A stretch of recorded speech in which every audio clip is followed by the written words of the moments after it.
Let's start by talking about what Texas is not. Texas is not where foreigners go. It does not have a reputation for attracting foreign direct investment at all. The idea that a bunch of Texans are going to get together and go to London or Beijing in order to put together an investment deal, it just doesn't happen.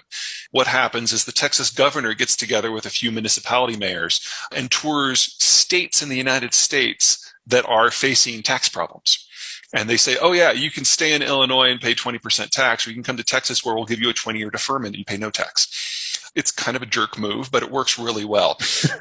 That kind of sums up Texas. Everything is inexpensive. It's where the food comes from. It's where the energy comes from. The land is cheap. Mexico is right next door. It's got the major port in Houston. It's a financial center. It's an energy center. It's a manufacturing center. It's a processing center. It does all of these things. And during the globalized era, Texas would take a raw commodity like oil and ship it out, or maybe process it into refined product and ship it out. And that would be the end of the story. But what is happening now? As international trade becomes more difficult, as security becomes an issue again, a lot of these low value to bulk commodity plays are building up in Texas. And so the Texans are doing the next logical thing. They're taking a step up. So they're not just producing natural gas. They're taking the natural gas and turning it into ethylene and then turning it into the intermediate products that we use to make everything from plastics to safety glass. And now they're making the plastics and the safety glass.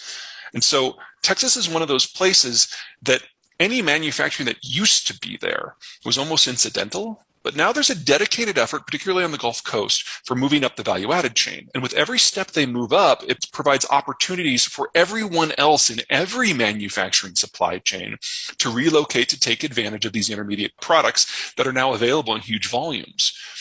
So that's kind of piece one of the Texas current story. Piece two is, of course, Mexico. Say what you will about the Donald Trump administration, the renegotiation of NAFTA was a brilliant call. It was probably overdue by 15 years. And because of that, we now have a higher percentage of local content, that's content produced in North America, with the vast majority of it coming out of Texas and Mexico. Texas nearly trades as much with Mexico as the rest of the country combined.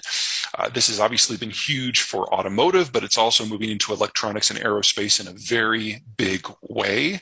And anything that weakens supply chains internationally strengthens them within North America. And Texas, against all odds, is now coming up against a new problem: labor shortages.